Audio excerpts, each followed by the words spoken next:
네, 안녕하십니까. 울산의대 울산대학교 병원 예방의학과 옥민수입니다. 오늘 보건의료 포럼 발표 기회 주셔서 정말 감사드리고요. 제가 오늘 말씀드릴 주제는 제가 제목을 좀 바꿨는데 의료인이 생각하고 체감하는 건강 관련 삶의 질, 질적 연구라고 되어 있습니다. 제목을 바꾼 이유는 이게 질적 연구이기도 해서 좀 더 현장감 있는 목소리를 담는 제목을 만들면 어떨까, 그렇게 해서 제목을 조금 바꿔봤습니다. 미리 알려드리지 못한 점 죄송합니다. 박혜숙 교수님께서 말씀하셨지만 보건의료인의 건강한 삶의 질 중요성 다들 체감하고 있으실 것 같습니다. 의료 수요가 점점 이제 증가될 것이고, 그렇다면 이제 그거를 잘 해결하기 위해서는 의료 인력을 잘 활용하는 것, 공급하는 것뿐만 아니라 잘 활용하는 게 상당히 중요한 관건이 될 것 같습니다. 특히나 이게 그 보건의료인의 정신적 건강을 유지하는 게 양질의 의료를 안전하게 제공하는 것과 관련이 있다는 보고가 여럿 있습니다. 환자 안전 측면, 환자 안전을 요즘 강조가 되고 있으니까요. 구체적으로 의사의 번아웃은 약물 남용, 자살 사고, 의료 소송 등과 관련이 있다는 보고가 있고요.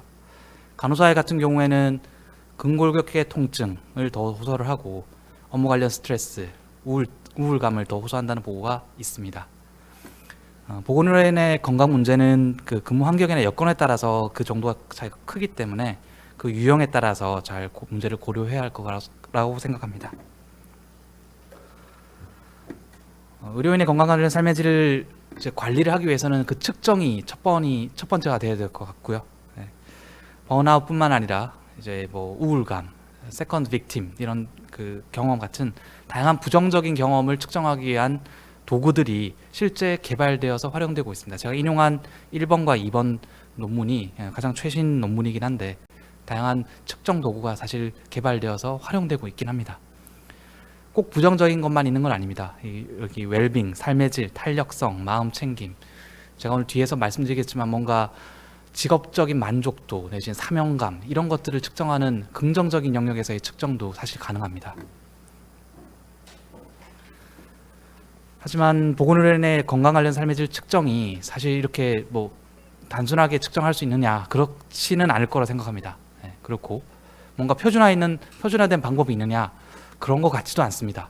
아까 논문들이 아까 그 1번, 2번 제가 인용한 논문이 2019년 논문인데 뭐 시스테마틱 리뷰 논문 형태로 그 출판이 되었긴 했지만 뭐 아직은 그렇게 뭐 논문이 연구가 활성화되어 있는 것 같지는 않았습니다.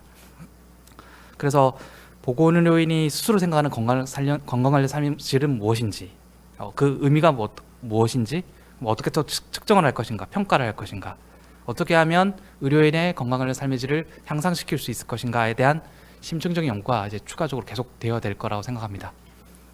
그래서 이번 연구에서는 저희 한국에서는 이런 연구가 진행된 바가 아직은 없는 것 같은데 질적 연구를 먼저 시작한 이유는 양적인 연구를 시작하기 전에 저희가 시사점을 얻고 하게 되면 좀 더 빠른 길을 찾을 수 있기 때문에 질적 연구를 먼저 수행을 했고, 여기서는 건강한 삶의 질에 대한 인식, 현황, 그 다음에 어떻게 측정 개선할 것인지에 대한 심층적인 인식을 파악해보고자 했습니다. 질적 연구의 보고 지침이 있습니다. 뭐 시스테마틱 리뷰나 다른 거에 대한 보고 지침 다 있죠. 그런 것처럼 질적 연구에서도 코렉이라는 보고 지침이 있어서 거기에 따라서 방법론을 기술을 하겠고요. 연구팀은 주된 분석팀 2명과 5명의 감사팀으로 이루어졌고, 가급적 다양한 질적 연구이긴 하지만 가급적 다양한 의료기관에 소속돼 있거나 다양한 직종에 있는 분들을 좌담에, 여기 포커스 그룹이라 되어 있는데 좌담에 모시고자 했습니다. 총 18명, 의사 12명, 간호사 6명 있고, 대형 병원 소속 의사와 개원의, 그냥 간호사 각각 이렇게 나누어서 포커스 그룹을 진행을 했습니다. 포커스 그룹은 이제 선행 연구 검토 및 연구진 간의 논의 끝에 개발한 가이드라인, 세미 스트럭처드 가이드라인에 따라서 진행이 됐고, 크게 건강 관련 삶의 질, 그러니까 건강 및 삶의 질에 대한 인식과 실제 이제 의료인의 초점을 둬서 좀 더 물어본 영역이 있고, 이걸 어떻게 측정할 것인가에 대한 주제도 다루기 위해서 여러 가지 설문 도구도 평가도 같이 했습니다. 세 가지 측정 도구를 이 포커스 그룹에서 물어봤는데 가장 첫 번째 거가 메이오 웰빙 인덱스입니다. 여기 보시면 이걸 번역을 했는데요. 총 9가지 문항이고 뭐 활력이 소진되어서 느낀 적이 있느냐, 감정적으로 힘들게 한 적이 있느냐, 울적하거나 우울하거나 절망감이 있느냐. 4번 문항도 재미있죠. 공공장소에서 가만히 앉아 있다가 잠든 적이 있느냐. 그 다음에 해야 할 일이 너무 많아서 극복할 수 없다고 느낀 적이 있느냐. 그 다음 감정적인 문제로 괴로워한 적이 있느냐. 그 다음 신체적인 상태가 뭔가 업무 수행에 방해한 적이 있느냐. 내가 하는 일에 대한 의미를 평가하는 것도 있고요. 그 일을 하는 과정에서의 것 때문에 가족과 혹은 여가 시간을 보내는 데 문제는 없느냐. 많은 문항들이 정신적 영역에 초점이 두어 있는 것 같지만 신체적 영역도 일부 있고, 그 다음에 뭐 삶의 의미라든지 아니면 사회적인 그런 이슈, 관계적인 이슈까지도 측정하는 대표적인 도구입니다. 이걸 하나 물어봤고요. 또 다른 도구로는 다들 아시겠지만 EQ5-5L을 물어봤습니다. 총 5가지 디멘전, 이동성, 자기관리, 일상생활, 통증, 불편감, 불안, 우울이고요. 이제 EQ-BAS까지 같이 물어본 겁니다. 5L이라서 이제 레벨이 5개, 응답 척도가 5개이고요. 이걸 선택한 이유는 대표적인 일반인과 비교를 할 수 있는 삶의 질 척도이기 때문에 이걸 함께 물어봤습니다. 현재 뭐 지역사회 건강조사, 아니면 뭐 다른 여러 가지 2차 자료원에서 이걸 활용하고 있죠. 세 번째 물어본 건 힌트 8입니다. 힌트 8은 아직 익숙지 못하신 분들이 있을 수 있는데, 저희 울산대 조민우 교수님이 이제 개발을 하신 한국인 스페시픽한 한국인에 대한 삶의 질 측정 도구이고요. 총 힌트 8도 있고 사실 20도 있습니다. 근데 이제 쇼트 버전으로 8을 저희 썼고, 레벨이 4개죠. 보시면 4개고, 여기 뭐 계단을 오르는 거, 통증, 그다음 기운, 일하는데 뭐 우울감, 또 특이한 거는 기억이라든지 잠, 이런 영역이 포함되어 있습니다. 뿐만 아니라 여기 보시면 행복이라는 개념을 둬서 포지티브한 디멘션까지도 측정해 있는 도구입니다. 그래서 요거는 현재 국건형의 삶의 질 측정 도구로 좀 포함되어 조사되고 있는 걸로 알고 있습니다. 그래서 이렇게 3가지 측정 도구를 실제 시켜보고 그에 대해서는 응답도, 이게 과연 의료인의 삶의 질을 측정하는데 적절한 도구일까라는 질문도 해보았습니다. 질정연구 분석은 지시적 내용 분석을 했고요. 상세한 내용은 생략을 하도록 하겠습니다. 너무 이렇게 얘기하면 시간이 많이 부족할 것 같아서요. 그리고 구바 링컨에 제시한 질정연구의 타당도 평가 기준을 활용을 해서 질정연구가 흔히 좀 타당하지 않은 거 아니냐라는 비판이 있는데, 그런 것들을 벗어나기 위해서 엄밀한 절차를 거쳐서 연구를 진행을 했습니다. 총 18명의 참여자 특성이고요. 총 11개 상위 범주, 4개 하위 범주, 406개의 코드 이렇게 이제 분석을 했고요. 요 이하에서는 각각의 범주별로 그 내용을 기술을 하도록 하겠습니다. 주요 파인딩을 말씀드리겠습니다. 첫 번째는 건강에 대한 인식입니다. WHO에 대한 그 건강 정의를 저희가 좌담회 때 보여드렸더니 그러한 정의, 구성 요소에 대해서 동의한다라는 의견이 주된 의견이었지만 이상적이다라는 이야기를 많이 하셨습니다. 우리나라 이런 좌담회를 저 일반인한테도 똑같이 해봤거든요. 뒤에서 한 번 더 말씀드리려고 했는데 지금 먼저 말씀드리면 일반인들도 이 비슷한 얘기가 나옵니다. 일반인들도 뭐 되게 이상적인 삶의 질을 얘기하는 것 같다 얘기도 하고요. 특히나 정신적 건강의 중요성을 강조를 많이 했습니다.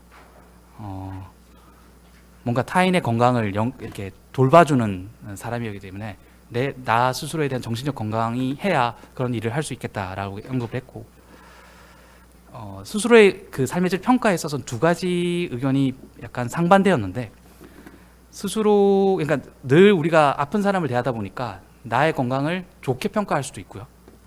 반대로 이제 상당히 그 자신이 불건강하다고 이제 여기는 사람들도 있었습니다. 그 이유로는 뭔가 불규칙적인 수면이라든지 사회적 관계에 대한 위축이라든지 뭐 신체적 기능 저하 등의 이런 요소들 때문에 한편으로는 나는 상대적으로 건강한 것 같다라고 얘기하면서도 한편으로는 또 건강에 대한 이상 때문에 스스로의 건강을 높게 평가하지 못하는 상황인 것 같습니다. 의료인의 삶의 질을 저하시키는 요인으로는 가장 크게는 수면 얘기가 많이 나왔습니다. 특히나 근무 특성으로 인한 수면인데, 이거는 의사보다는 간호사가 더 두드러졌고, 그리고 또 의사도 꽤나 의견이 많이 제시되었습니다. 3교대, 당직 근무, 특히 당직 문제도 좀 많이 제기가 되더라고요. 불규칙적인 생활 패턴으로 해서 불면증이 많이 나타난다. 근데 의외로 아까 박혜수 교수님 그 발표 자료에서는 그런 내용이 두드러지는 것 같진 않아요. 그래서 나중에 순위권에 지금 없는데 뒤에 순위 밑에까지도 한번 확인을 해보는 게 어떨까 그런 생각이 듭니다. 의원에 근무하는 의료진 역시도 과도한 근무 시간 때문에 조는 경우가 많다. 그래서 아까 메이오 웰빙 인덱스에 보면 괜히 그 잠 문항이 들어간 것 같지는 않습니다. 직업적 특성으로 인한 심리적 부담감도 호소를 하고요.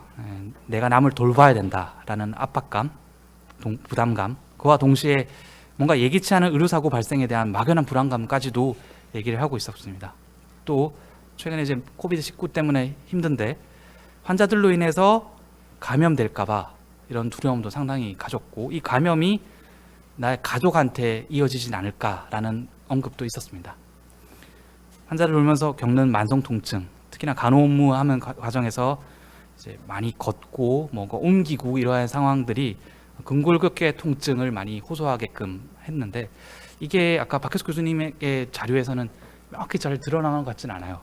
아까 감염성 질환 얘기를 하셨는데 왜 이런 로백 페인이라든지 이런 것도 좀 많지 않을까라는 생각을 한번 해보게 되었습니다. 개선 방안은 참 어려운 얘기이긴 한데, 인력 충원, 충분한 휴식, 수가 부장 이야기가 계속적으로 반복적으로 나옵니다. 뭔가 정부에서 뭐 좀 딱 이렇게 뭐 쉬어야 된다, 아니면 근무 시간을 좀 제한을 둬야 된다라고 제안을 해주시는 분들도 있었어요. 그러니까 높은 수가 보장하는 것도 얘기가 계속 나왔고요. 의료인과 좌담을 하게 되면 많은 그 대책의 말미에는 이 얘기가 꼭 나와서 이것도 마찬가지였습니다.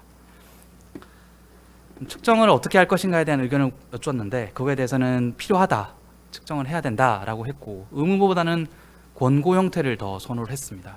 이것도 좀 특이한 건데, 뭔가 의사 대상으로나 아니면 의료인 대상으로 뭔가를 하자라고 했을 때 그게 의무는 아니었으면 좋겠다, 부담감을 주진 않았으면 좋겠다라는 얘기가 상당히 많이 나옵니다. 이게 우리가 의료 제도의 특성 때문인지 상당히 부담감을 느끼시는 것 같더라고요. 메이오 웰빙 인덱스는 구체적이지만 뭔가 세부적이진 같지는 않고 극단적이다. 응답 척도가 아까 기억나실지 모르겠지만 응답 척도 이분법이었죠. 예, 아니요 이런 식이었고, 여가 시간, 가족과의 시간 미치는 영향, 이런 문항은 참 좋다, 이런 의견이 다수 있었습니다. EQ5D5L, EQ-BAS의 경우에는 그 항목들이, 그러니까 영역들이 의료인이라면 당연히 좋아야 되기 때문에 다 높은 점수를 갈 거다. 그러니까 우리 학술적 용어로 실링 이펙트가 올 거다라고 생각을 하는데, 그래서 적합하지 않을 것 같다라는 의견이 좀 더 다수였습니다. 그럼에도 불구하고 뭔가 반복적인 측정을 한다면 모니터링하기 좋을 것 같다라는 의견도 분명히 있긴 했습니다. 힌트8 같은 경우에는 수면이 있어서 좋다라는 의견이 있었고요. 그런데 아쉬움이 상당히 많은 문항으로 얘기를 제시를 했고, 구체적인 의미가 잘 전달되는 것 같지 않다, 이런 비판적인 이야기가 좀 더 많았던 것 같습니다. 추가적으로 어떤 문항을 더 물어봤으면 좋겠다라고 했을 때 근무 시간 내 식사 시간 준수 여부, 배변, 수면, 기상식 개운함, 이런 것들, 부담감, 미래에 대한 두려움, 그다음에 여러 직종 간의 관계, 환자와의 관계, 직업적 가치, 이런 것들을 좀 평가해 보면 좋지 않을까라는 이야기가 있었습니다. 연구의 의의로서는 저희가 이제 이번 연구가 좀 삶의 질을 좀 포괄적으로 평가를 해봐야 되겠다. 만약 의료인의 삶의 질을 측정을 한다면요. 그래서 기존 도구의 제한점들을 많이 이제 확인했으니 과연 새로운 도구를 개발할 것인가, 아니면 기존 도구를 좀 보완해서 쓸 것인가라는 고민을 실제 이제 시작을 해야 될 거고, 만약 측정을 한다면요. 그다음에 문화적 해석을 추가를 했다. 메이오 웰빙 인덱스가 그나마 세 개 중에는 긍정적인 답변이 제일 많았던 것 같고요. 예. 다음은 여기 참여자들은 피로, 수면 부족, 뭐 불면, 만성 통증 이런 것들을 많이 호소했으니 만약에 삶의 질 측정 도구를 실제 개발을 한다면 이러한 영역들을 좀 포함시키는 게 어떨까? 그 활력이라든지 수면 같은 게 한국인에서 그 중요한 건강관리 삶의 질 항목으로 이전 연구에서 많이 제기됐습니다. 이게 의료인만이 아니라 한국인의 특성 같긴 합니다. 뭔가 바이탈리티나 아니면 수면의 중요성을 많이 제기를 하더라고요. 그다음 의료사고에 대한 막연한 불안감도 좀 주목을 해봐야 될 것 같은데 실제로 이제 세컨드 빅팀 현상이 보고가 되고 있기 때문에 우리나라도 이러한 관련된 연구라든지 지원책 같은 것들이 좀 더 이루어져야 되지 않을까 싶습니다. 주요 도구별 장단점을 이렇게 정리를 해봤는데요. 웰빙 인덱스는 뭐 구체적으로 응답하기가 용이하고 이분법이라서 응답 척도가 응답 수준 레벨이 이분법이라 간단하다는 장점이 있는데 뭔가 좀 극단적인 것 같고 정신적 영역에만 좀 초점 두고 있는 거 아닌가라는 우려가 있을 수 있고요. EQ5D는 간단하지만 뭐 당연히 좋아야 되는 거 아니냐 이런 얘기가 있었습니다. 대신에 일반 인구 집단의 결과들이 상당히 많기 때문에 비교하기는 상당히 좋을 거다라는 장점이 있을 것 같고 힌트8은 그 질적 연구 안에서는 비판을 많이 받았는데 사실 아까 제가 의미 있게 보는 게 포지티브한 영역들을 평가를 하는 유일한 거거든요. 아니 뭐 메이오 웰빙 인덱스에도 포지티브한 평가를 하기 때문에 좋을 수도 있지만 이런 것들이 있었으면 좋을 것 같다. 근데 이제 힌트8이라는 게 우리나라에서 스페시픽하게 개발된 거라 국가 간 비교 가능성이 좀 어렵겠다라는 겁니다. 결론적으로는 삶의 질 측정 중요하고 이제 앞으로는 해야 될 것 같은데 그럼 어떻게 할 것인가? 단일한 뭔가의 척도로는 뭐 하기가 쉽지 않을 것 같다라는 게 제 생각이고 2개 이상을 병합하면서 이제 측정을 해나가는 게 어떨까? 그리고 뭐 사회적 영역, 우리나라에서 사회적 영역에 대한 중요성이 상당히 많이 어필이 되기 때문에 이거를 포함한 긍정적인 가치를 포함한 삶의 질 척도를 한번 개발해보는 어떨까라는 생각이 들고 그러면은 뭐 별도의 서베이 체계를 구축하거나 아니면 패널을 구축하는 게 맞느냐 아니면 기존의 그런 체계에 그냥 같이 들어가서 하는 게 맞느냐라는 고민을 해봐야 될 것 같습니다. 제가 그것까지는 여기선 다루긴 너무 양이 많을 것 같아서 여기까지 제 발표는 마치도록 하겠습니다. 네, 이상 감사합니다.